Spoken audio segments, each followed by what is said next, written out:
A very good evening to all brothers and sisters in the Dhamma. So today is Tuesday, 7th March 2023. Yeah? So we will be continuing our sharing from this book, the wonderful Dhamma Lotus Sutra. We are at page 439. Yeah? So as usual, we will compose our mind, develop the faith, saddha, virya, then mindfully we shall commence the Puja chanting. Namo 本师释迦牟尼佛，Namo 本师释迦牟尼佛，Namo 本师释迦牟尼佛，Namo 观世音菩萨，Namo 观世音菩萨，Namo 观世音菩萨。南无阿弥陀佛，南无阿弥陀佛，南无阿弥陀佛，南无弥勒佛，南无弥勒佛，南无弥勒佛，南无普贤菩萨，南无普贤菩萨，南无普贤菩萨，南无地藏王菩萨，南无地藏王菩萨。南无地藏王菩萨，南无佛菩萨，南无佛菩萨，南无佛菩萨。阿拉汉萨玛萨布多巴嘎瓦，布当巴嘎วัน当阿毗瓦提米。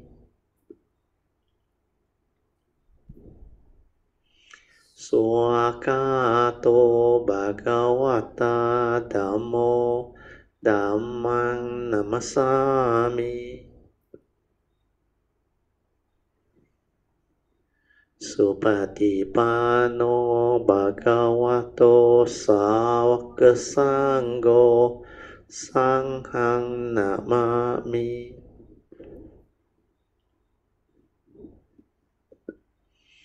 Namo tassa bhagavato arahato samma sambuddhassa.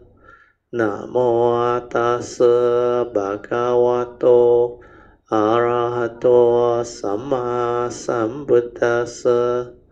Namo tassa bhagavato arahato samma sambuddhassa. Buddhaṃ saranang gacchāmi, Dhammaṃ saranang gacchāmi, Sanghang saranang gacchāmi, Dutiyampi Buddhaṃ saranang gacchāmi, Dutiyampi Dhammaṃ saranang gacchāmi, Dutiyampi Sanghang saranang gacchāmi. Tatiyampi Buddhaṃ saranang gacchāmi, Tatiyampi Dhammaṃ saranang gacchāmi, Tatiyampi Sanghang saranang gacchāmi. Pānātipātā vēramani sikkhapadang samadhiyāmi. Adina dana vēramani sikkhapadang samadhiyāmi. Kāmesu miccacara vēramani sikkhapadang samadhiyāmi. Musāvādā vēramani sikkhapadang samadhiyāmi. Suramiraya majjapama tatthana vēramani sikkhapadang samadhiyāmi. Okay, now we will make the puja offering. Sadhu, sadhu, sadhu, sadhu. Sadhu, sadhu. Okay, we will chant the Patipa Puja, offerings of light. Kanna sarapa dittena Dippena tamadangsina Tiloka dipang sambutang Pujayami tamonodang Ganda sambara yutena Dopena hang sukang hina Pujaye pujaniyang tang Puja bhajana muttamang Vanna ganda guno petang Etang kasuma santatin Pujayami monindasa Siri pada sarorohe Pujemi betang kasumena mena Punnena matena cha hotu mokhang Pupang milayati yata idang me Kayo tata yati vinasa bhavang Adivase tu no bante Paniyang parikapitang Anukampang upadaya Patigan hatu muttamang Adivase tu no bante Pali parikapitang Anukampang upadaya Patigan hatu muttamang Adivase tu no bante Bojanang parikapitang Anukampang upadaya Patigan hatu muttamang. Now we will chant the puja aspiration based on our understanding of the significance of all these puja offerings. Significance of offering of light. May this offering of light to the Buddha brings forth the causes and conditions to illuminate our mind and help arise the needed clarity and understanding to dispel all darkness or ignorance therein. Significance of offering of water. May this offering of pure, clear, cool water lead us to the pure, clear Dhamma that cools and doses off the fires of all defilements within our mind. Significance of offering of incense. May our morality, virtue, and understanding shine forth far and wide, just like the fragrance of this incense, which we are offering to the Blessed One, who is perfect in wisdom and virtue. Significance of offering of fruits. May this offering of fruits remind us of the Dana Parami of generosity and the fruit of our karma, so that we will diligently strive on with heedfulness to obtain the path and fruition as soon as possible. Significance of offering of flowers. May this constant offering of flowers to the Blessed One strengthen our faith and constantly remind us of the impermanence of this body, so that we will diligently and sincerely strive on to cultivate Sila, Samadhi, and Panya, leading to ultimate liberation, the born-free Nibbana, making of overall aspiration. By the power of all these merits born of these offerings, may our spiritual faculties of Saddha, Virya, Sati, Samadhi, and Panya be further strengthened until they become balas or powers. Sharing and transfer merits to all beings. May these merits be shared and transferred to all beings without exception, especially to those who have the condition and affinity to receive them. Sadhu, sadhu, sadhu. Okay, let us pay respect to Puja. Buddhang pujayami.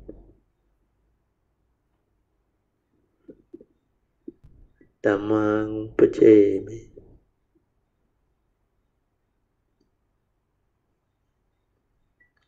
Sanghang Puja. So just relax body and mind.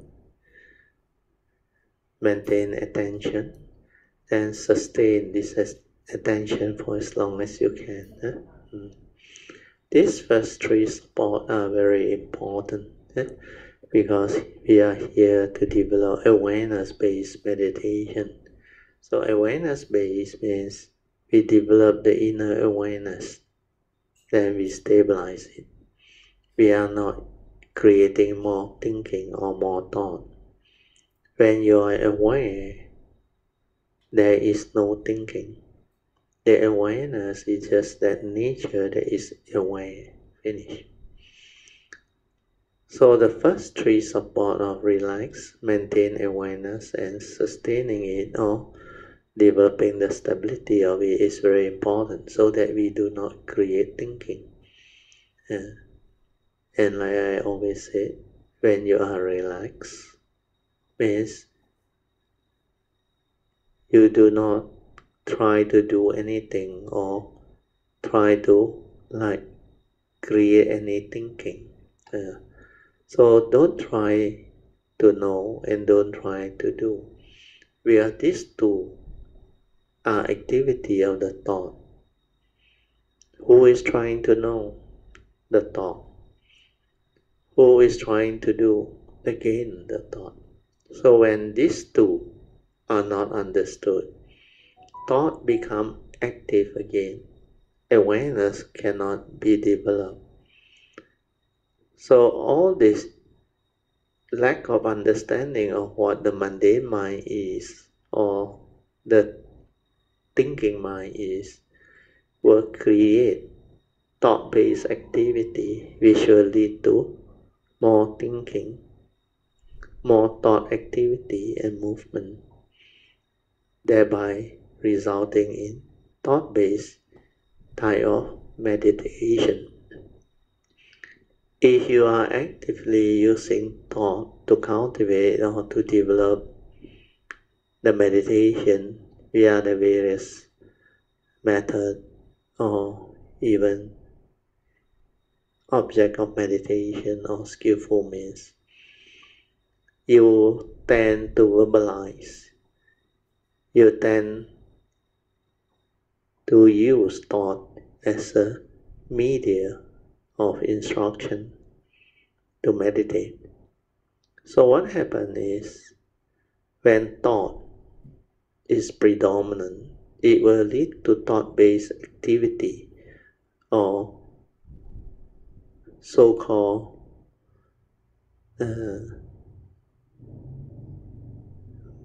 movement that actually doesn't bring about awareness within. So this thought activity, which is basically sankhara, they will come in the form of verbalization. Then the mind verbalize, or in the name of meditation they call it noting, or follow a series of instructions to do things. So all these are thought-based. They can never lead to tranquility, stillness, inner awareness, to develop the true mind, the silent mind. So like we all understand, the basis of awareness-based meditation is to develop the stability of this awareness nature within. That's it. No more. But instead, if your instrument is thought-based, or basically thought, then how can it brings about an understanding that is beyond thought, beyond mind? Because the Dhamma that we are trying to realize is the unconditioned Dhamma, akaliko. So akaliko means this Dhamma is beyond thought, beyond mind. It is timeless. So here, timeless means no thought movement, means no psychological time. Physical time, of course, it will continue to move, but psychological time is due to our thinking. So psychological time, when it ceases, means we are not using our thought process. When we are not using our thought process, then our awareness nature, the true mind, surface. In fact, that nature is all the time there. So to realize this is what awareness-based meditation is all about. So hopefully with this explanation, it can become clearer. Okay, so now I will set the alarm for 30 minutes. And you all can develop the awareness-based meditation. Remember the first 3 of the 4 support. Relax. Relax into every mind state that arises. Relax completely body and mind. Be at ease. When you are relaxed, you are at ease. There is no need to think, no need to know, no need to do nothing. Just relax. Maintain silence within. Then that silence, which is just an awareness nature, will surface. Then stay with the awareness nature. Let it stabilize. Because the mundane mind is very close to that nature. Whatever arises, let it arise. So as a human being or living being, we have a form and mind. The form is our physical body, physical form with the senses. Then we have the mind, which is the thinking element. Beyond the thinking element is our true mind. We're supposed to realize that. Yeah. So the thinking element is the one that creates mundane thinking. And that one is dependent originating. You must see this in the meditation to understand. Then like the essential Dhamma, the teaching say, there is this sense basis that can make contact with the sense door consciousness and the sense data.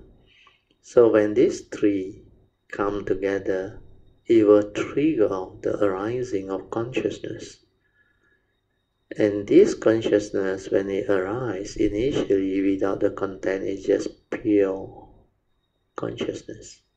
That's why the Buddha say in the seeing, it's only the seeing consciousness. No content as yet, no one to see. In the hearing, it's just a hearing consciousness. No one to hear. It's just the arising of the consciousness, like the physics experiment. Upon contact, the light bulb lights up.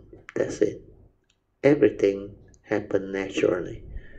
Nature's phenomena. So similarly, you have your smell, taste, tactile, and thought process. So this 6 sense door, they continue to arise and perform its function. So our intent is to develop the inner awareness within. So when they arise, let it arise. Don't stop them. Whatever arises, let it arise. Aware, finish. Aware, finish. It can be contact at any of the 6 sense door. Aware, finish. Don't try to know. Because the moment you start to perceive and feel, the thought will arise. Your perception is a mundane activity of mind. It is one of the 4 aggregates of mind. So perception is very fast, very strong. From the senses, through memory, through views, opinion, and conditioning, it will perceive. Then it will trigger off thought process. Your sankhara activity, emotion, thinking, reaction, and stirring of mind, all this, they will arise. So if you can see all this with your inner awareness while in the form of meditation and while living life, means in the midst of life doing your daily mindfulness, that is awareness-based meditation. We're supposed to observe all this through our awareness within. When we can observe, we can understand. Then we will come to know how we function as a human being, how we stir our mind, how we react to sense experience, how we get ourselves entangled into delusion, how we arise the evils of greed, hatred, and delusion that condition the five mental hindrances. So all this you will come to understand that how we function as a human being, the dwelling, the paticca samuppada. So all this is what awareness-based meditation is all about. Okay, with this, I will let you continue with your meditation. Okay, you all can slowly, mindfully come out of the meditation. Try to maintain whatever inner peace, inner calmness, and inner awareness that you have developed for as long as you can. Okay, now we turn to page 6 of the chanting book. Invocation to the Devas. In this universe, in the entirety, let the deities or Devas come here. Let them hear the good teachings of the King of Sages, which gives heaven and release, Nibbana. This is the time to listen to the teaching. This is the time to listen to the teaching. This is the time to listen to the teaching. Samanta Chakawalisu Atra Gachantu Devata Saddhammang Muni Rajasa Sunantu Sakamokadang Dhamma Sabanan Kalo Ayang Badanta Dhamma Sabanan Kalo Ayang Badanta Dhamma Sabanan Kalo Ayang Badanta. Namo Tassa Bhagavato Arahato Samma Sambuddhassa. Namo Tassa Bhagavato Arahato Samma Sambuddhassa. Namo Tassa Bhagavato Arahato Samma Sambuddhassa. Iti Beso Bhagava Arahang Samma Sambuddho Vijja Charana Sampanno Sugato Lokavidu Anuttaro Purisa Dhammasarati Satta Deva Manusanam Buddho Bhagavati Swakato Bhagavata Dhammo Sanditiko Akaliko Ehipasiko Panayiko Pachatang Veditabo Venohiti Supatipanno Bhagavato Sāvaka Sangho Ujupatipanno Bhagavato Sāvaka Sangho Nyāyapatipanno Bhagavato Sāvaka Sangho Samicipatipanno Bhagavato Sāvaka Sangho Yadidang Chatari Purisa Yukani Atta Purisa Pugala Esa Bhagavato Savaka Sangho Ahuneyo Pahuneyo Dakineyo Anjali Karaniyo Anutarang Punyang Ketang Lokasati Sadhu Sadhu Sadhu.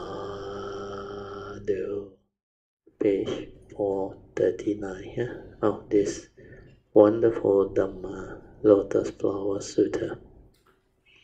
Okay, the 10 special wisdom power of the Buddha, we finished the first 3. So now we are at the number 4. To continue the list of the Buddha's 10 powers, the 4th one is the wisdom power of knowing the superiority or baseness of the roots of all living beings. So this one is a peculiar wisdom of a Sammasa Buddha. All living beings, they can sense, they can know whether they have superiority or baseness of roots. Then the 5th one is the wisdom power of knowing the various type of understanding or wisdom, means the perfection of wisdom. Then number 6 is the wisdom power of knowing the various rhymes, not only within the 31 plane of existence. They can even know whatever there is beyond. Then number 7 is the wisdom power of knowing where all the path leads, means based on your cultivation, whatever path you follow, where it will lead you to, you will have the wisdom power to understand. Then the number 8 is the wisdom power of the knowledge of the unobstructed heavenly eye. So that one is also unique because it comes about when one realizes the Sammasa Buddhahood. Once you have finished the 10 perfection, you will have this type of wisdom power, knowledge of the unobstructed heavenly eye, means they can look into the past, present, and future. Then number 9 is the wisdom power without outflow of knowing former lives, means understand all the past lives of living beings. Then number 10, the final one, is the wisdom power of eternally severing all habitual tendency. This one, the final perfection of Sammasa Buddhahood, they will have this type of wisdom power of eternally severing all habitual tendency. Because these habitual tendencies are the last and the most difficult to root out. The Buddha has these 10 special wisdom powers, and so the sutras say, adorned with the 10 wisdom power of samadhi and wisdom. He uses this to save living beings. So these are the 10 wisdom powers. Meaning he uses this 10 wisdom power to teach and transform living beings. Then the sutta say, having certified to the supreme path, myself here means Sakyamuni Buddha, the great vehicle Dhamma of equality, were I to teach by means of the small vehicle, even a single human being. means if he did not teach and transform beings by means of the great vehicle, but instead used the teaching or doctrine of the lesser vehicle,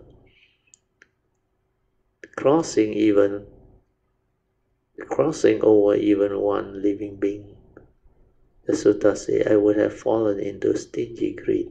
So this is the expression of words. The Buddha speaks of himself saying, if he has used the small vehicle to teach even a single person, he would have fallen into a stingy, greedy, miserly attitude. I would be stingy with the Dhamma, because I would not be able to part with the great vehicle Dhamma. Then the sutta says, but such a thing could never happen. Means it would simply never happen. So this is to just emphasize to the cultivator of the way that the one that is cultivating and perfecting the supreme vehicle of the great Bodhisattva path of cultivation leading to Sammasa Buddhahood, they will know ultimately they will have to realize the full perfection before they can really take across living beings. So here, when to do such work and all those things, unless you have finally perfected, in between you are just a bodhisattva doing all this. Of course, you are like following the path, following the cultivation, leading to extensive exposure or development of the cultivation of all these 10 perfections until you have extensive exposure to life, to existence. Then finally realize the perfection. And then only they have this all-knowing understanding to teach the supreme vehicle. But in between, when they arise, they also, like what the sutta say, even for Sakyamuni Buddha and all the other Buddhas before, they also use expedient devices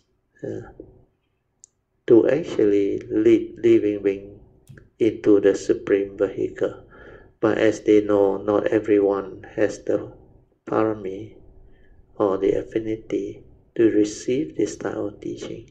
So they also, towards the end, as what is being described in this sutta, before he truly starts the sharing of this supreme vehicle teaching, about 5,000 left.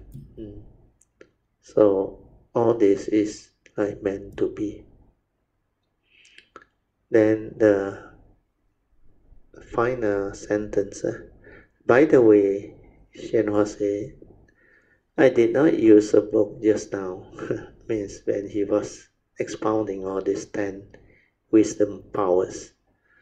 When I explained the 10 wisdom power and 8 liberations, and I did not prepare them ahead of time. I just remember them.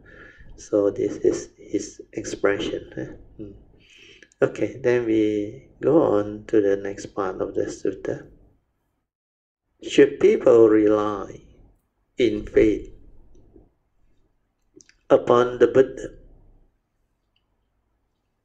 the Tascam one will not deceive them. He has no thought of envy or jealousy or greed,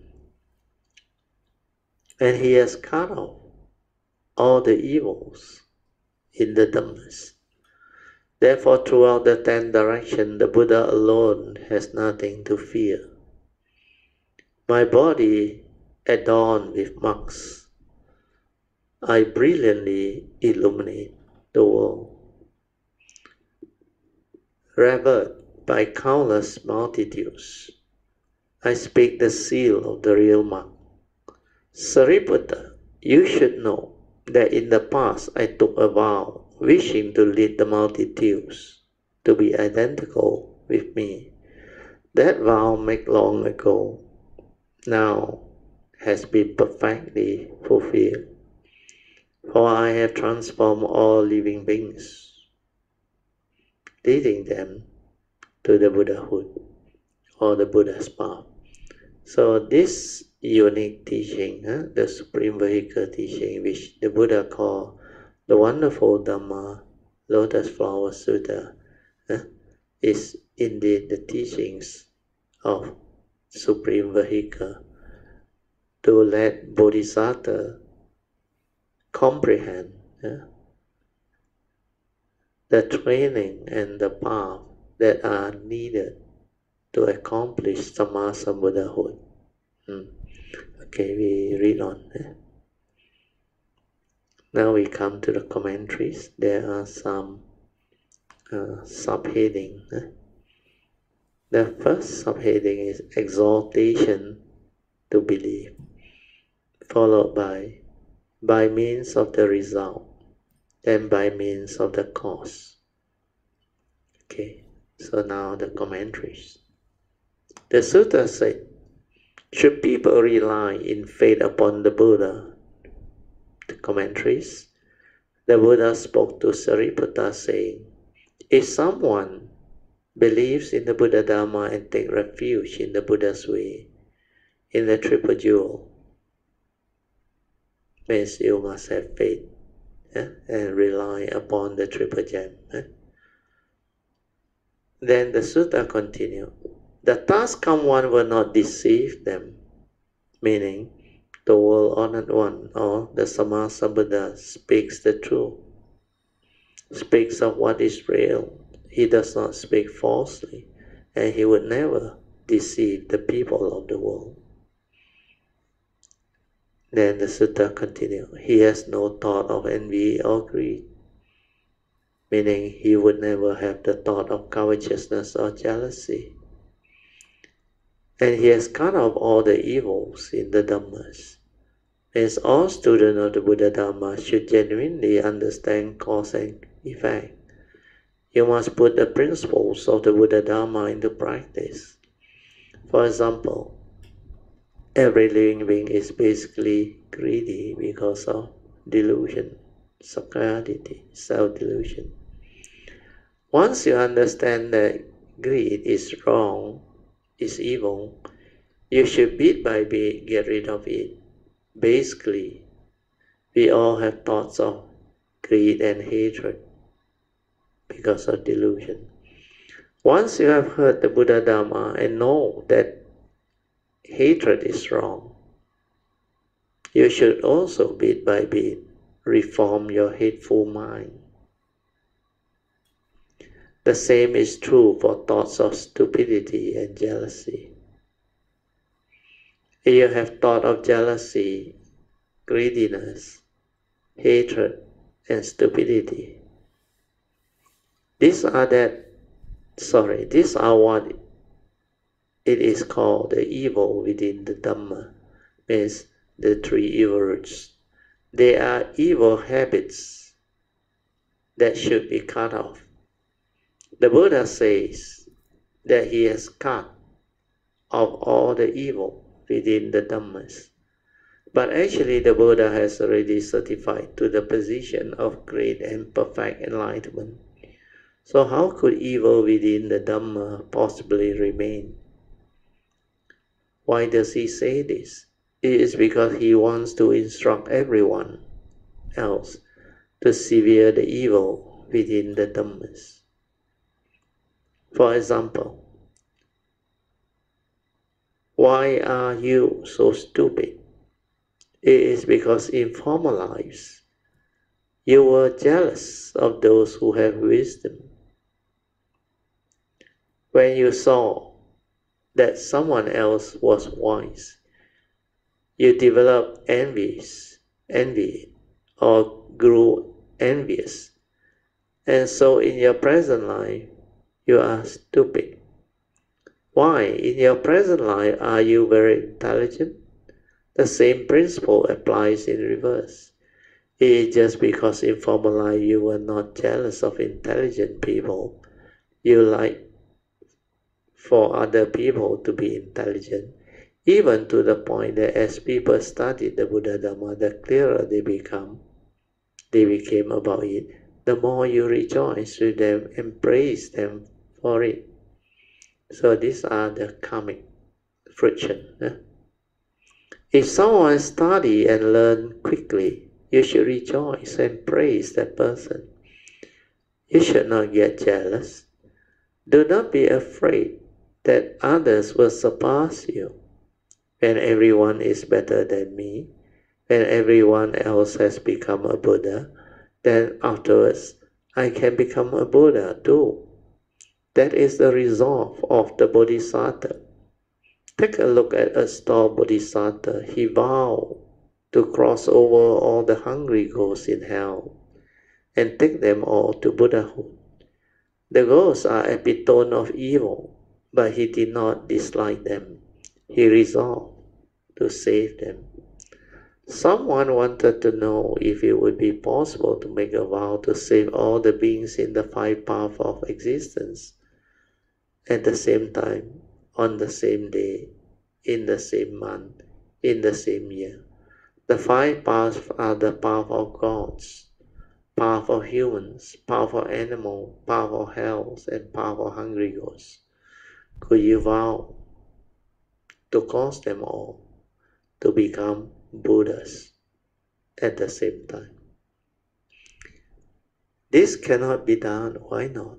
In order to become a Buddha, it is absolutely necessary that one first be born in the human rhyme in order to cultivate the way. So that's why if you are not born within the human rhyme, it is almost near to impossible. You could not keep a vow to cause all the living beings or the 5 paths to become Buddha at the same time. So as thought Bodhisattva saved the most evil beings, the Buddha has vowed to save all living beings so that they will become Buddhas. And he would certainly never be jealous and think, now I have become a Buddha and I do not like the idea of you becoming a Buddha. Why not? If you become a Buddha, then nobody will like incense to me. No one will bow to me. See? So this is the humorous way that Shenhua share all this. So how about if I alone become a Buddha and you guys get lost? Okay? He is not jealous like that. He wants everyone to be a Buddha and be just like him. In fact, it would even be nice if everyone else become a Buddha before he did. So as you listen to the sutta, whatever you do not develop jealousy. If you are jealous, I am warning you in advance. With jealous, greedy, hateful, and stupid thoughts in the future, if you do not fall into the hell, you will turn into hungry ghosts or else be born as an animal. Would you say that was dangerous or not? If you are not afraid of falling into the 3 evil paths, then go ahead and hold on to your greed, hatred, and delusion or stupidity. Go ahead and keep them. So here the 3 evil paths are the woeful rhyme, the hungry ghost, the hell rhyme, and the animal rhymes. These 3 have these 3 evil roots. If you think you would find the taste of the three evil paths not easy to take, then you should get rid of your greed, hatred, and stupidity or delusion, including jealousy and contrariness. Why? It is because these thoughts are the evil within the Dhamma. Within the Buddha Dharma, they are evil elements, or what we call the evil roots. If you do not cut off the evils in the Dhamma, you are going to fall into the three evil path or three evil destiny. If you cut off the evil in the Dhamma, you will be born in the three wholesome path. At the very least, you will be born in the heaven. But those who study the Buddha Dharma should not seek to be reborn in the heavens. If you do, you still can fall into the lower rung. Then next part of the sutta. Therefore, throughout the 10 directions, the Buddha alone has nothing to fear. Means he is not afraid. People say, I'm really scared. Some people are afraid of darkness. During the day, they are afraid of thieves. So what can be done? If there is a lot of people around at night, they get jealous. I was doing quite well living here, they think, until all you people show up to pester me. During the day, when there are many people around, they find it too noisy. Then what can be done? When alone, they are afraid of the dark at night and afraid of thieves by day. If there are other people around, they cannot get along with them. Perhaps at work they feel that they carry more of the load and a lot of vexation arises. Just what can be done? This all comes as a result of having the evil in the Dhamma. So you are afraid of this and afraid of that, afraid of too many people, afraid of too few, afraid of having people around, and afraid of being alone, afraid at night, and afraid during the day. If something happens, it scares you. If nothing happens, it also scares you, or scares you even more. You are afraid of the wolves ahead of you, and afraid of the tiger behind you. You feel like there are wolves up ahead and tigers on the hill. So see how you are. You cannot stand still, and you cannot sit in one place because you are so nervous and excited. At night you have nothing but bad dreams. Why? I will tell you, it's because you have evil within the Dhamma. So this is Xuan Hua's way, or maybe expression of the way he teaches. He is trying to explain to you. If you have evil roots, your behavior is very weird. You will do all these things. Means everything also you have fear, worry, anxiety, and all those things. So cultivating Dhamma is to avoid all evil. That's why all this evil you need to avoid. Why is the Buddha fearless? In the world of the 10 directions, he feared nothing at all. He is not afraid to speak the Dhamma. He is not afraid to teach and transform living beings. He is not afraid that living beings will be hard to subdue. He is not afraid of anything at all. He is utterly fearless. Therefore, he alone is without fear. Being fearless, he can succeed. It is said, if you are afraid, you will not attain your goal. So this, I think, is very true. Today, according to Xuan Hua, one of his disciples said something very interesting. He said that when he took his test, he just wrote right off the top of his head. He knew his professor's mind, what he liked, and what was that. drunken talk. So he scribbled his test at random, and it was exactly to his teacher's taste. He got a very high grade. Other people take tests on tiptoe, as if standing on the edge of a deep abyss, or walking on thin ice. They are scared to death and wind up getting very low mark. There is a very logical principle behind all of this. It was not actually because he knew his professor's mind, but rather because he was not afraid. He also lectured fearlessly, even when his teaching is standing right beside him. Even when his should-be teacher is standing right beside him. He dared to speak, and when his teacher leaves, he continues right on speaking. He just keeps on talking. He speaks not at all badly too. Others are not afraid either. When they hear the teacher say that they should lecture on the sutta, they refuse to be afraid and go ahead.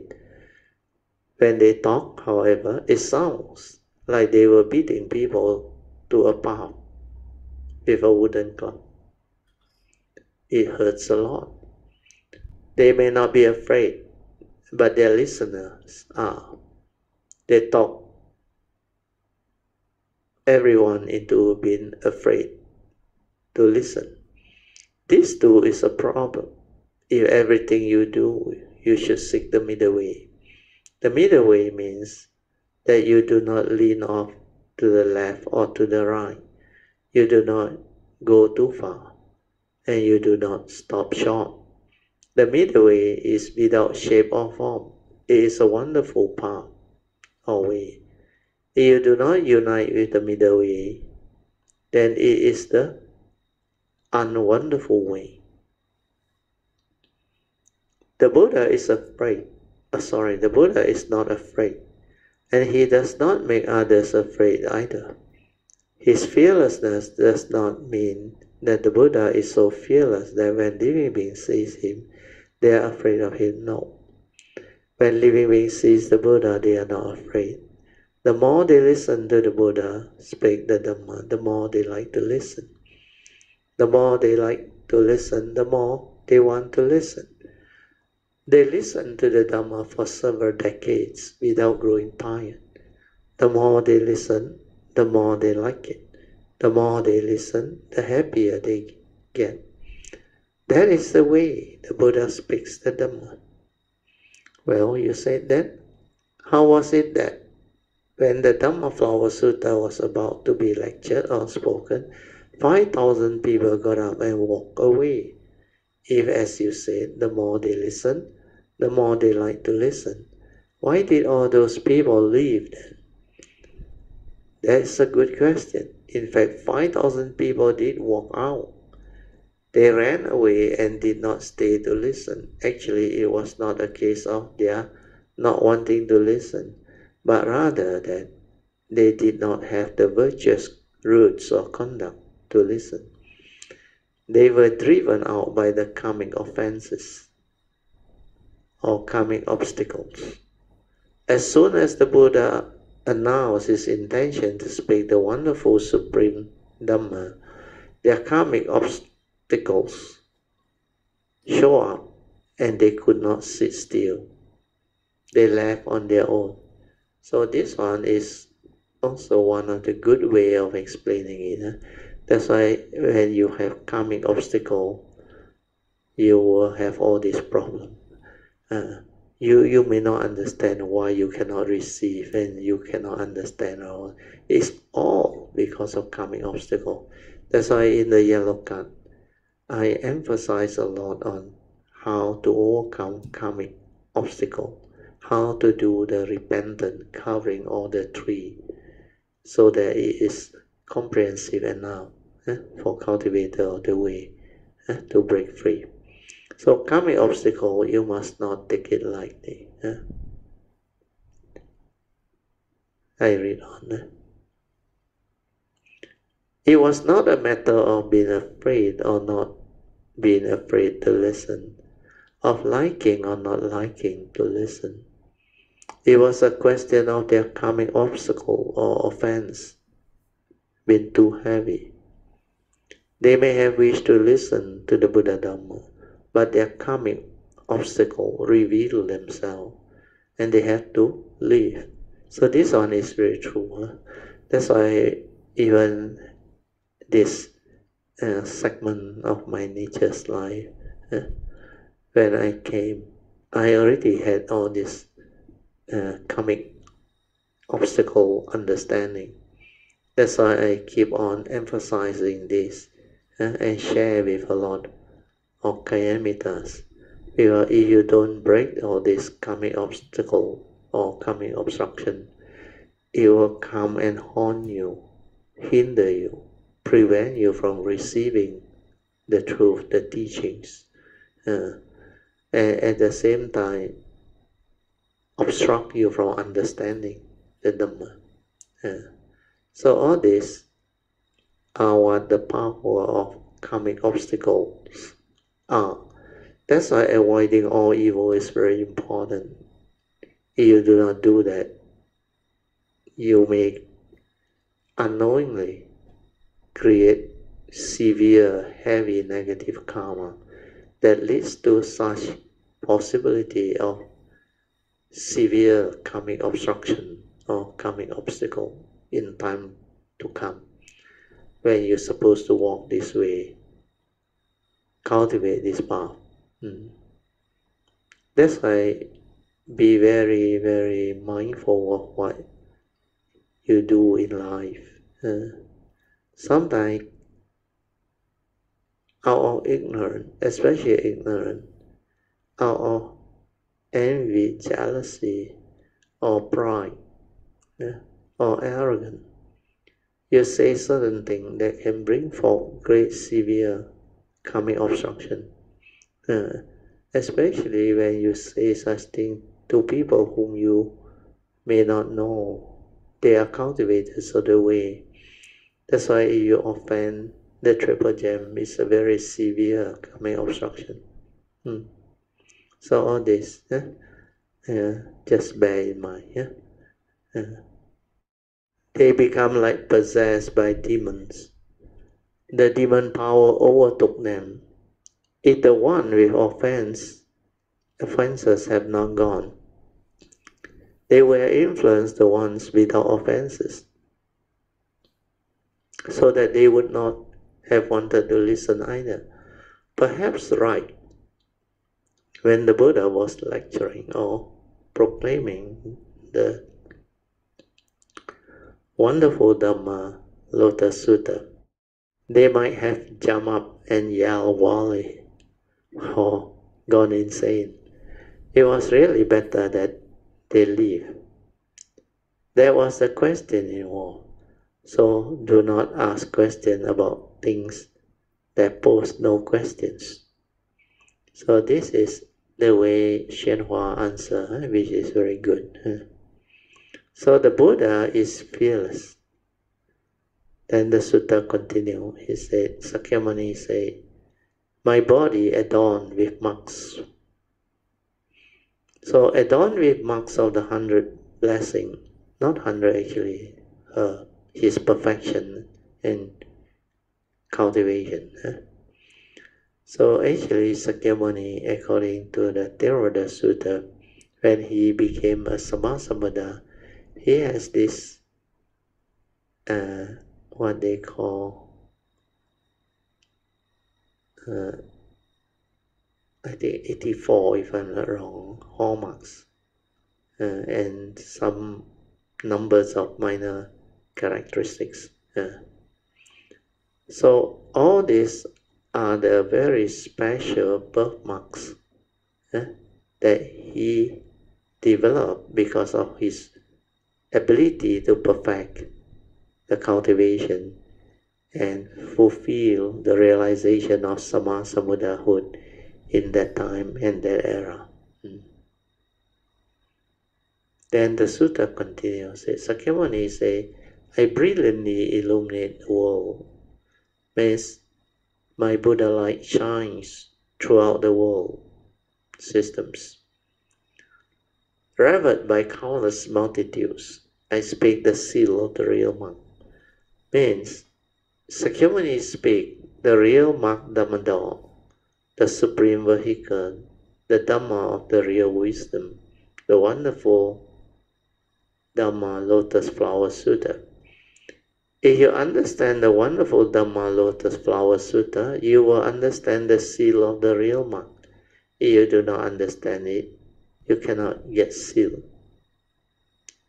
Then the sutta continues. Sariputta, you should know that in the past I took a vow wishing to lead the multitudes to be identical with me. Means the Sakyamuni as a bodhisattva, then he make this 4 basic vows. So at that time he developed the Bodhi mind, means he planted the seed of Bodhi to go this way. So the commentary said, Sakyamuni make a vow to cause all living beings to be just like him, means non-dual and non-different from him and from all the Buddhas of the 10 directions. So whoever is more talented than him, whoever is more intelligent, whatever happened, he will never be jealous of them. If someone can do a good job of lecturing on the sutta, you should not be jealous. You should rejoice and praise them, saying, they lecture so well, I just love to listen to them. No matter whether they lecture well or poorly, do not become annoyed with them or get upset. If you get upset with them, the Dhamma will not get through to you, even if they lecture well.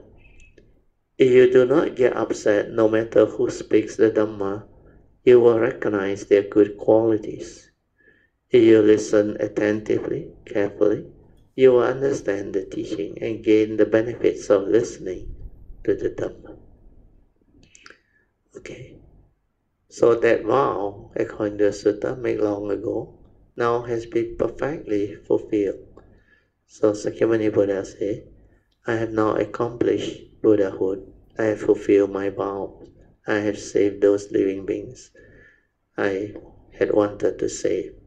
Some have certified the fruits and others have brought forth the Bodhi resolve, means the Bodhisattva resolve. For I have transformed all living beings, leading them to the Buddha path, the supreme vehicle. So I have now led all living beings to enter into the path to Buddhahood. Okay, so we will stop here at page 445. So now you'll continue your second session, which is meditation reporting, followed by whatever question you may have, or any sharing you might like to share, so that we can develop more understanding of Dhamma in daily life cultivation that each and every cultivator had gone through or experienced. Hello, Amitofo, Brother Teo, Mrs. Teo, and all Kayamitas. Brother Teo, if you allow me to share a little bit no problem. You go ahead. On the last sharing, right? Because I realized that I missed out one important part good. Of the karmic test. Yes. Today one we also read through the wonderful Dhamma Lotus Flower Sutta, where Hsuan emphasized on karmic obstruction. It's because of karmic obstruction.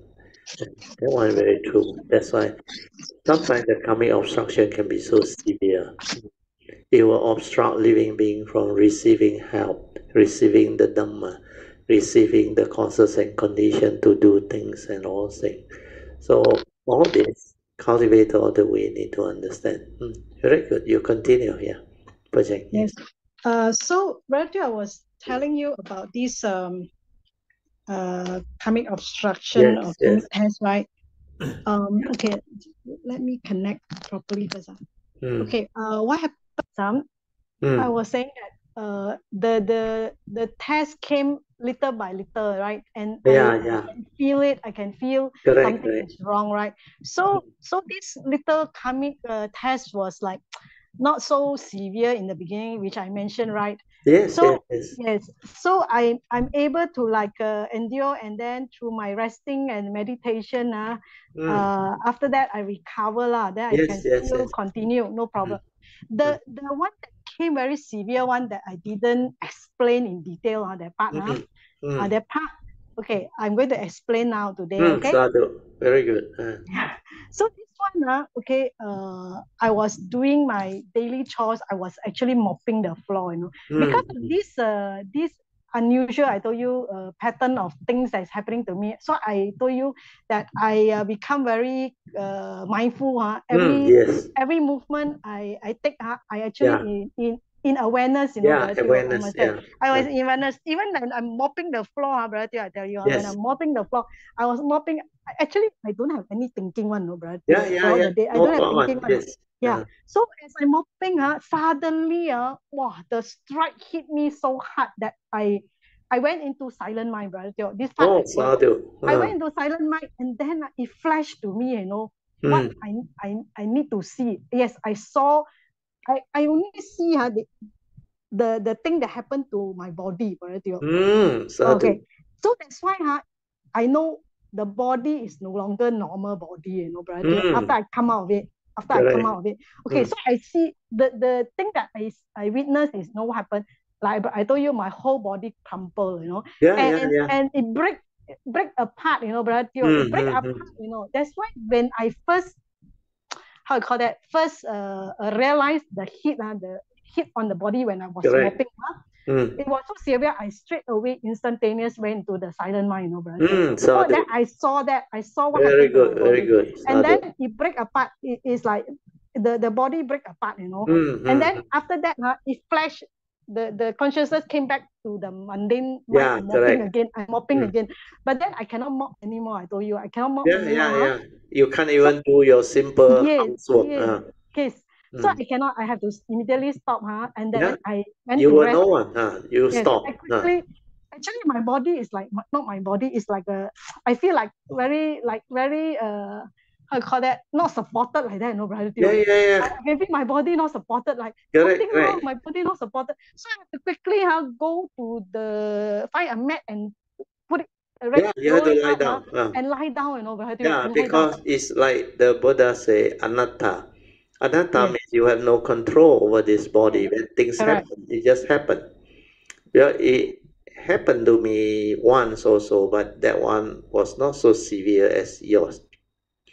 What happened was, maybe you want to continue first? You continue first better before you forget. Okay, I'll continue. So what happened is it like I said, the body has no longer the normal body already. It's like very jelly, Like I cannot like I also don't know what happened like that, So I only can later on you will understand. Okay, what happened is so the body wasn't the body, so I have to roll out the mat and I have to quickly lie down. So when I lie down, when I lie down, then I can feel something is totally not right.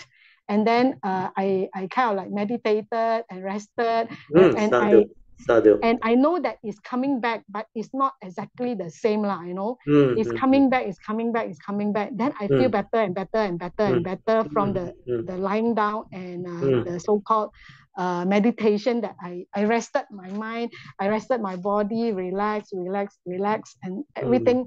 So it took a while. I cannot remember how long it is, but I was lying flat on my back, feel the body and to feel what is going on, but I actually cannot feel anything. I just feel that my body is not the same, and then at the same time, you will understand one. Yes, it recovers slowly and slowly. Yeah. Until after that, then I try to like to understand where is the pain, what is going on. So I move my body, like testing my body to see is it my leg having problem, is it my knee having problem, is it my thigh having problem, is it my hand having problem, which part of the body having problem. But I cannot find where is the problem. Yeah. You can't find. Okay. Yes, I cannot find. Yes. So that is a part that I didn't share Good, on Sunday. That tells me something is totally not correct. I went into the silent mind. So I went into the silent mind actually, to see it flash through, see what happened. And then after that, it come back and shift the consciousness back to where I am mopping the floor again. Normal. Yes. So that is the one I want to say. Okay, Brother Joe, now you can go ahead. So now I will share my. This one is very good because it will happen.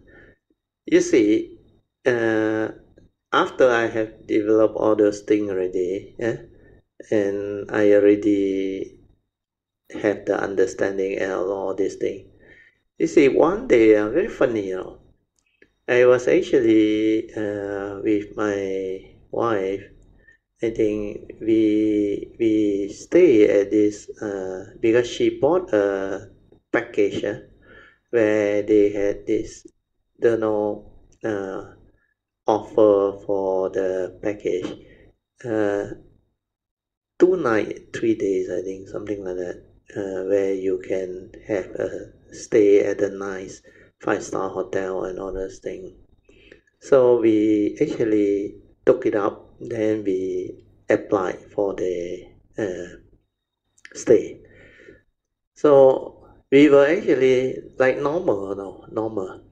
And we had our, of course, nice lunch, dinner, and all things. Then everything was actually catered for, the birthday cake and everything. Then I remember that time before dinner, it was in the evening, I think. I was having my normal bath. Of course, it was a very nice environment, the bath, all things. So after I had my bath, I came out, I was normal, Then all of a sudden, suddenly, something happened, I completely lost control of my physical body, and I fell down like a top, palm. My wife panicked with the towel, of course, everything. I fell on the ground, the floor. I knew, I cannot control at all, It is like a free fall. But one thing, cultivator all the way like us, the awareness is there, The awareness is there, and I know what to do. The awareness very, very clear, stay there. Then my wife panicked, came and tried to help me. I said, don't disturb me. I said, I need to rest. Then, like what happened to you, I lie on that floor in that fallen posture. I silence everything because the awareness nature there, I know how to relax. Then I slowly recovered. It's like my whole life was cut off, completely cut off. I got no control over my physical body, and I felt like a very heavy thing. It's like free fall, pow, that. And it's very, very severe for normal people. But for me, because I know how to fall with the awareness, then I stay there. It took me about a few minutes before I can move again. Before I can become slowly get back to normal again. Then after that, when I recovered, I was okay again. So that one I also knew is a type of thing that is supposed for me to witness. That this type of thing is to help me clear some karmic thing, which I don't know. But I take it in just that instant because of the awareness. I know how to stay with it. And like you described, the whole thing, like you lose control. It's like not belonging to you. Normally you won't know. When I am in the conscious state and all saying, this type of thing won't happen. But that day it happened. And like the whole life force, everything shut off. There is a pump. Then the awareness nature inside there, very clear. Then I know how to silence, relax. That time the body was actually, but mine was not that type of pain like you experience and all those things. Like your body crumbling. No. Mine is like, the whole thing doesn't belong to me, I know. But I also knew that that state is not easy to endure.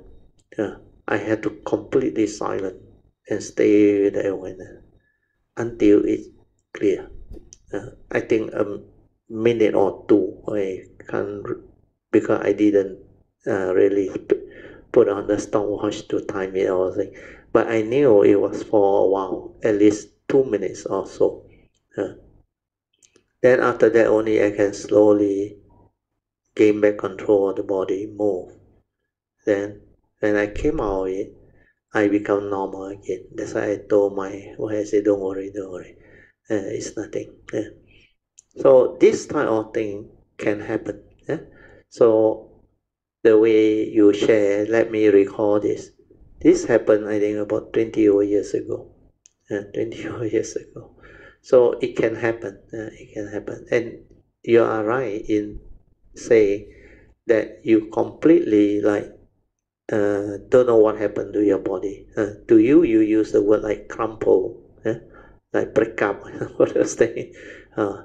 But it's, you lose control. My one is, I remember the life force, the whole thing like cut off. Actually, I supposed to die also. But because of my awareness nature and maybe the great beings have or what, I actually clear the thing. Then after that, I became normal again.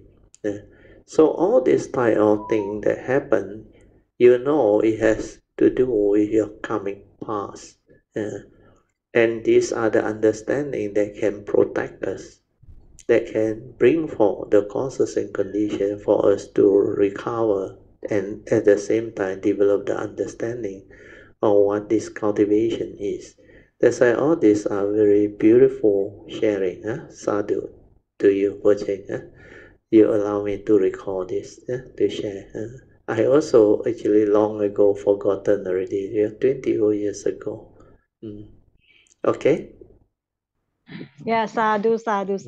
Yes, Brother Teo, yes. When that thing happened and I come out of the silent mind, right, I realized that this is really karmic, and I resting on my you have to rest mat.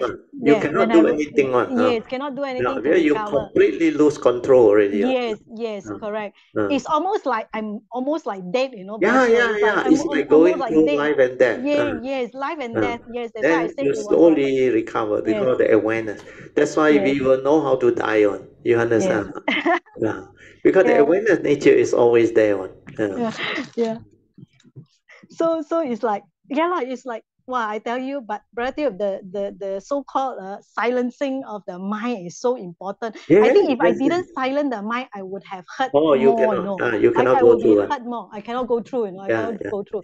So that silent part of it, wow, it really helped me to understand what is going on. Okay, but at the same time, not knowing enough, just know that my body is being affected, is being hit by karmic test, it's a karmic test that hit me.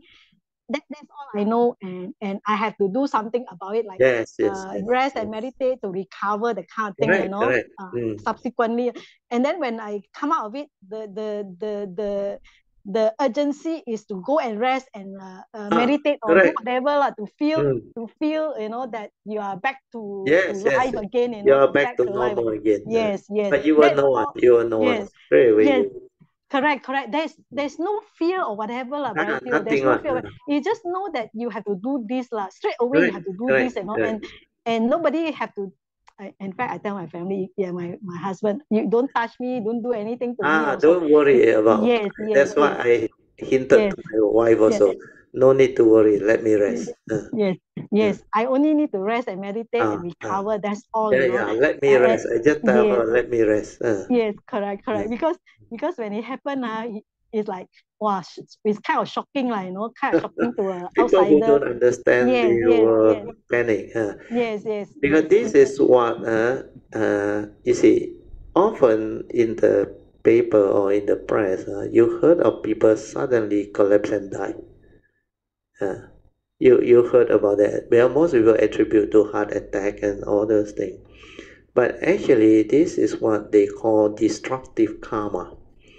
Because this destructive karma, because of the past or what, sometimes it has to happen. No? Then, of course, for us cultivator of the way, sometimes it come and show it to us and let us understand. That's why it's a combination of conditions. Then it manifests, then it will hit. When it hit, you don't have to worry on, because it's like you know how to die on. Because the awareness nature is that pop, straight away the awareness take over. Even like the whole body collapse, they call it, you got no control over the body. It's like free fall, palm, I just fell. Okay. Then after that, the awareness there, I continue to silence. Then after that, within 2 or 3 minutes, I remember, I slowly felt I'm recovering. Then take control over the body again. And then I straight away knew it's okay already. Then after that, surprisingly, my body was not hurt at all. Maybe the towel also cushioned a bit. So all this thing is like meant to be. That's why in the early day when I shared with you all last time, I think I was 8 years old or what. I was so tired and exhausted that day because I went out the whole day and we were very active playing the games and all the things. So I remember I overexerted myself and I came back, I was so tired. The first thing I did was I collapsed on the bed. I just want to rest. That time I still a boy, 8 years old, don't know anything, don't even know the Dhamma or what.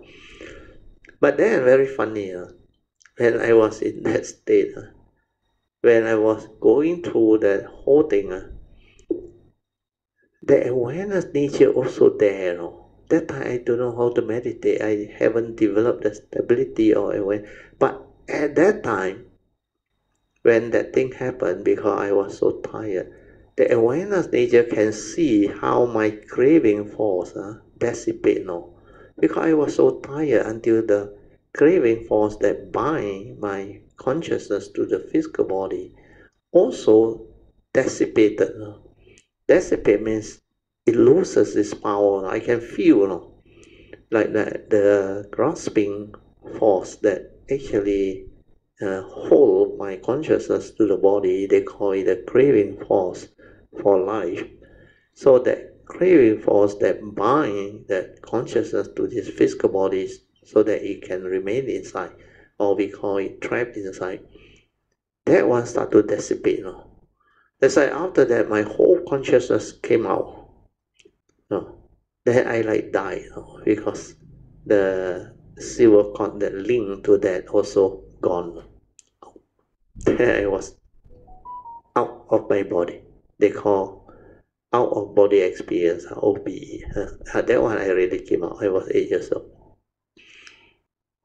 Then all of a sudden my brother, one younger brother, came in. And he looked for something.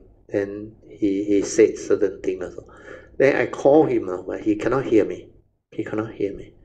Well, when I was out, that consciousness the senses are like all there, you know, I can hear, I can like speak and all things, but people cannot hear me because I'm not in the physical body, not with the throat vibration. So it cannot create that vibratory type of sound.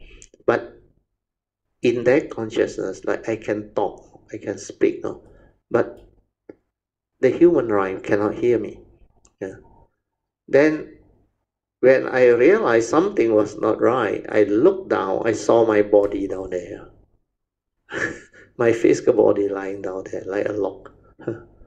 Then I decide to go in. Then I realized I can't go in. It's not my body. I was only 8 years old. Actually, I died at that time. Yeah. That time, because of my bodhisattva vow, my past and all things, then Kuan Yin's nature all things.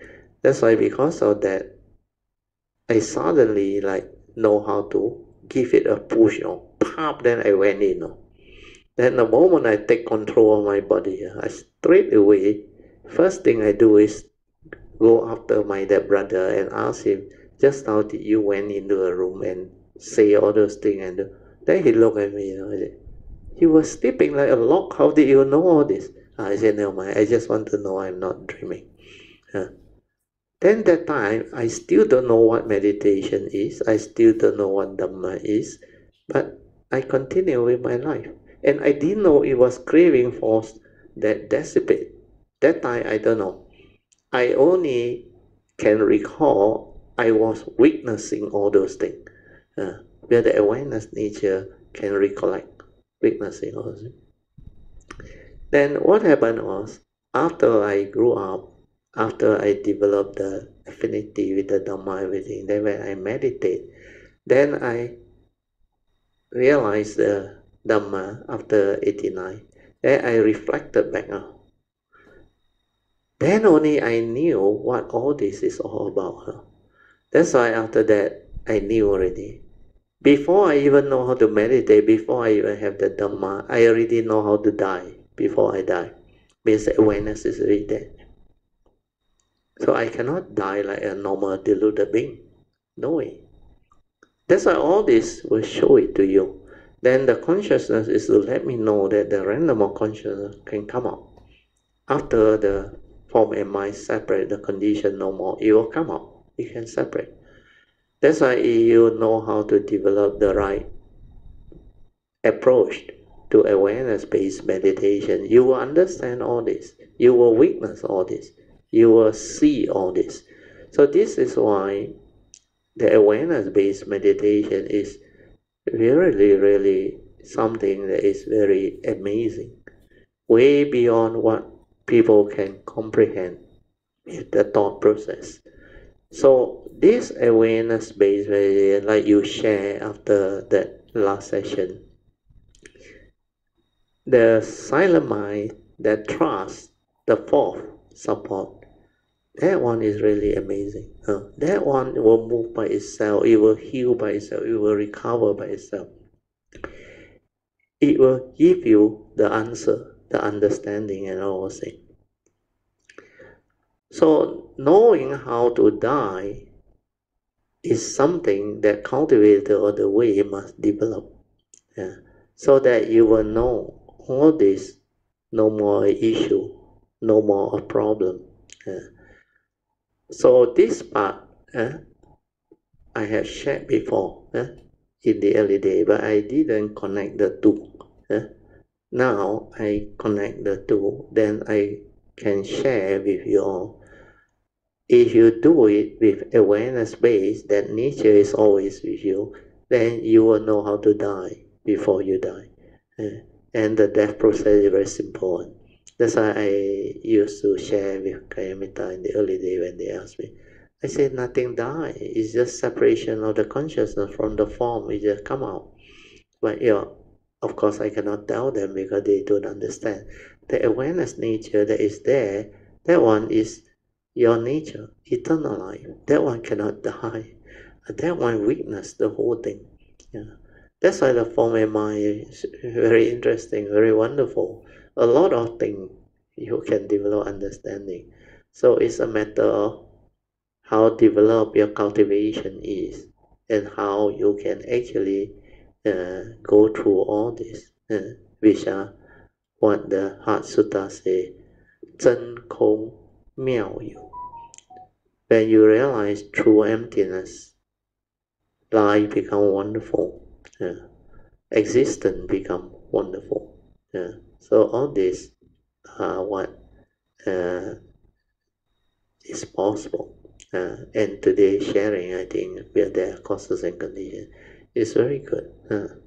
So once again, sadhu to you, Poh Cheng, for creating the condition. Yeah, sadhu. Brother, yes. Yeah. The reason I bring this up is because the last session I talked about my life force. When I see my life force in my meditation, right?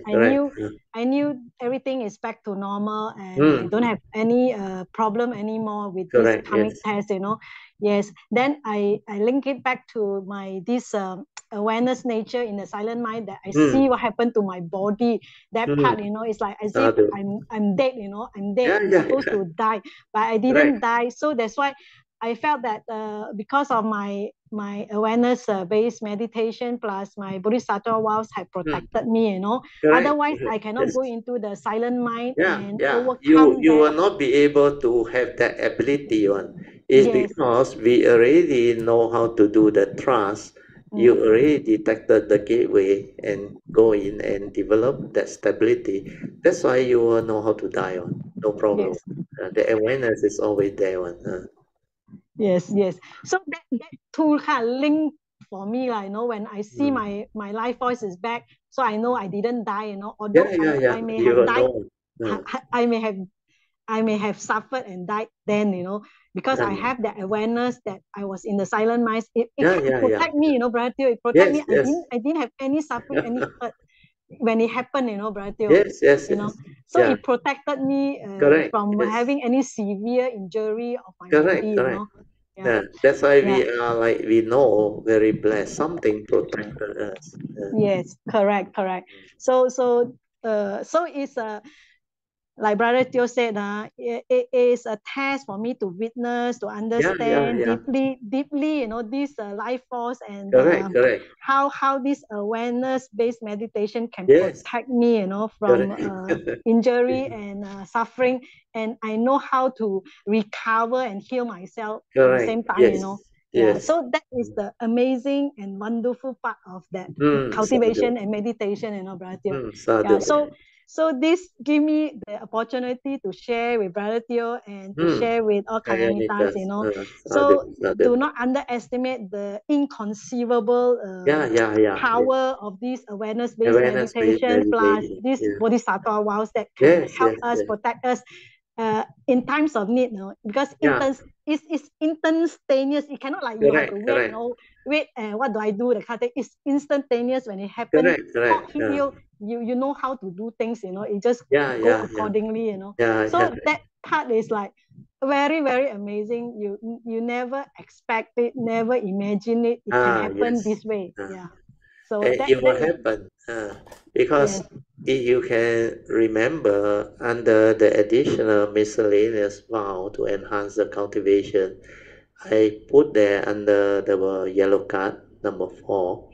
There are 1, 2, 3, 4 miscellaneous vow, and the last one is what this thing is: to cultivate extensively all virtue, blessings, and merits to help support my cultivation, so that they will shine forth to aid this nature of mine when needed in time of trials. See, I use the word trials, difficulties and tribulation, while walking the Bodhisattva way.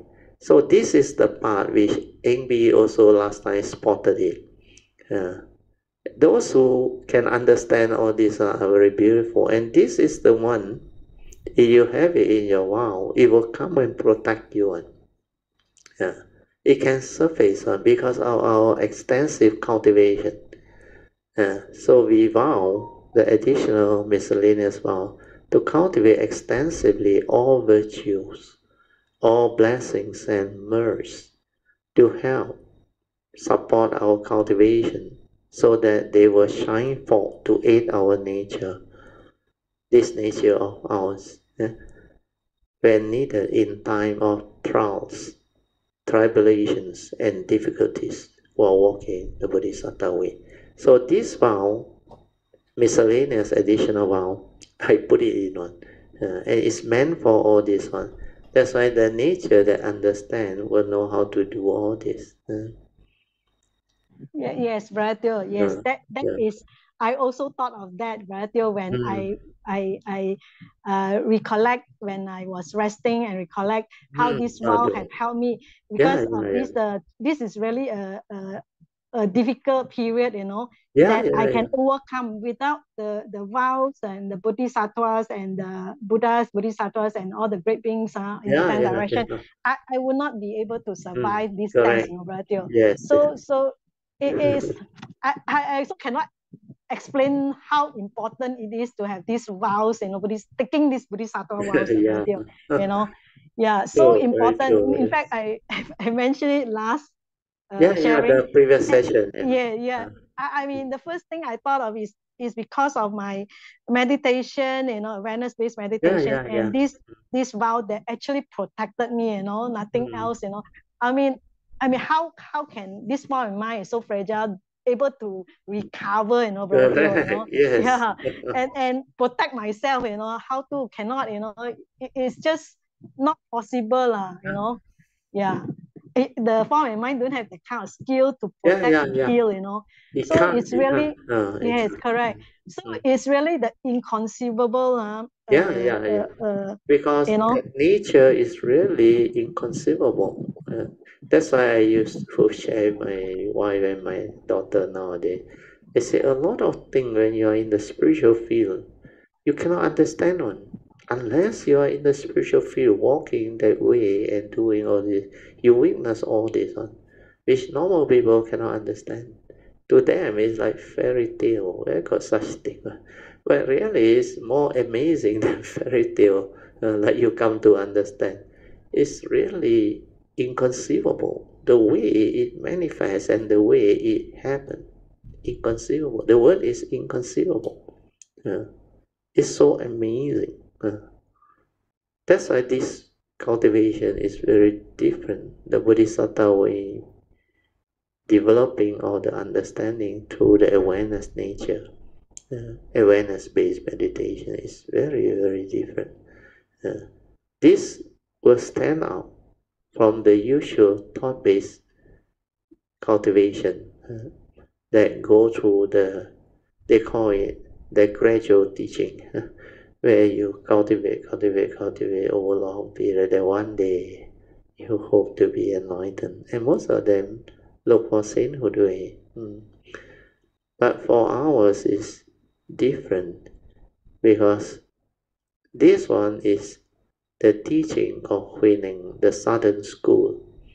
So when you walk the Bodhisattva path, you will know the southern teaching. You will go straight to the nature. No thought, Wu Nian. Then from there you develop until the understanding becomes so profound, you move on to the second hallmark of no mark. No mark of a self, no mark of others, and no mark of existence, life, everything within the conditioned world. Then when the mark exhausted, finished, rooted out, then the mind becomes different again, it moves further. Then that mind that has the understanding will lead to the ability of the mundane mind transformation. The mundane mind can collapse. Then the true mind, the true nature manifests. When the true mind, the true nature manifests, it is way beyond the normal cultivation. Then that time your nature will shine forth. You illuminate that bodhi mind. So that stage is very different. Then after that, the third hallmark of Huining only can manifest. The mind will have no dwelling. It doesn't dwell. It is all the time aware. That's why I can explain to you either specific phenomenal awareness or spacious awareness without a center. So they are all connected, related, and the whole cultivation is so extensive, so beautiful. Very good. Today the condition is very good for all this sharing to arise and to surface. Sadhu. Sadhu, sadhu, sadhu. I just thought it's a good opportunity to share that Kayamitas also have a lot of faith and so that they confidence. Can develop the faith and confidence. Confidence, to walk this path, Yeah. Good evening, Bertio. Good evening. And all Kalamitas. Sadhu to Sister Poh Cheng. Sadhu. So glad to hear how she is progressing, and how to say, this is the stage where she is really what is the word I should use? Seeing the fruition of her cultivation. Yes. That is best. So glad that somebody has been able to do this. Just to prove what Brother Teoh has been saying all the while.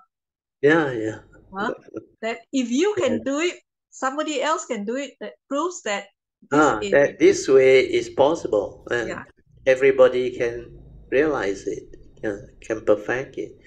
What you need is the three things: sincerity, faith, and perseverance. Once you develop these three, then you will move the rest. Of course, these three will bring forth the spiritual faculties. Then from there, your whole cultivation will move. When you sincerely, with the faith, want to develop this, and you persevere, everything will unfold itself. The path will be there, the way will be there. That's why cultivator of the way must have this understanding. As long as you are sincere, your faith is there. You just continue with the cultivation, persevere. No need to know. Whatever happens, part of the way. Trust your nature, trust your sincerity, trust your faith, then persevere. Just do. No negativity. Sincerity means no negativity. Means sincerely walk this path to fulfill your vow, to perfect your cultivation, and to develop the advice of the Buddha. So all this, they will be a very natural path that one would take when you develop this awareness-based meditation. You continue. Thank you, Bertil, for reminding us, because this is the 3 points that has always guided me. That I must not be, I would say, complacent. Complacency. Complacency. That we still have time to do it. That is a very dangerous, very dangerous thinking. Because most people, when they start to develop some form of progress, they fall into that mistake of complacency. That's why I've been emphasizing that do not be complacent. Continue to have the faith, the resolve, and sincerely tread that path. Persevere, just do. No need to know. No need to fear, worry, or regret. Like just now the Buddha said, fearless. Just do. Bertil, when you're talking about that statement that the Buddha says that we must not have fear, I noticed that this is the one factor that has been in my life from young. Very good. Even when in my dreams, I a lot of times I have this thing coming up for me. Phobia. It's like always I have this thing of feeling that something is chasing me. It is very much like a nightmare, It's like a phobia. You got this type of fear, nightmare. I think it's all childhood conditioning. Correct. But I don't seem to be able to overcome. Cannot. Once you have this resolve in you, You only have to make the vow, ask for forgiveness and vow to like root out all this karmic obstruction or whatever, so that you can develop the causes and conditions to tread this path again. You follow the yellow card, it's all inside there. To break karmic obstruction on it. But all this nightmare, fear, phobia is part of the memory, part of the psyche, the accumulated psyche, the karmic conditioning. So all this, they are from there. That's why the habitual tendency, all those things, even the Sammasambuddha, the last to perfect is wisdom power to root out all the habitual tendency eternally, means no more, completely root out. I have to work on that, Brother. It is so deep can be rooted. done, can be done. It is very deep rooted. I know that in me. Also, not only you, PG, a lot of people had that one. They have this type of phobia in them. Because this is from the millennium of evolution. And these are karmic, deep-rooted karmic conditioning from the past. Whatever you do in all your segmented life existence, whatever fear you trigger or phobia that you cause to living beings or whatever beings, they will come back as karmic to haunt you. So living being has to clear all this. That's like karmic obstruction, karmic offenses. They are very, very potent and difficult to overcome unless you know the way, you know, you have the understanding. That's why in the yellow card, that is the number one priority: overcome karmic conditioning, karmic offense, and all those things. That's why I lay those things very clearly to cover all aspects, so that when you do that, it will cover all aspects of karmic obstruction. Then you can actually walk the path of this bodhisattva way smoothly and at ease. Otherwise, the karmic obstruction, whenever they come, it will slow you down. It will slow you down, and it will take a long time before you can clear. That's why you have all this with you. It will speed up your cultivation, develop the understanding, and make you very different. Because this type of understanding among the great beings, not many have them. So you can meet out with somebody's nature who have this ability to understand and share this with you. You should have gratitude and develop the joy, then determine. Because all these are pointer from all these great beings cultivated. That's why my nature also developed all this over time, over long period of cultivation. Then all this understanding surface. That's why Maitreya came to me to request me to share all this. You think he got nothing else to do, nobody else to request? That's the reason. Because my nature so happen have this condition to manifest all this understanding. That's why at that time when he came with the request in 2008, the website, everything hasn't been developed yet, and a lot of the second batch, Subhangjaya site and the rest that came after 2008, actually you all also may not have the condition. Is because Maitreya, the nature, came and make that request. Then I actually, out of understanding, gratitude, everything, agree, and even told Maitreya, you are the Sammasambuddha, you don't have to so formally make that request. You just instruct, I use the word, then my nature will do. That's why it was in tears. Then the nature deep inside just accepted it and moved. Then after that, very funny, I didn't do anything, but everything fall into place. Then the second phase of movement of my sharing to a different group, everything starts to manifest.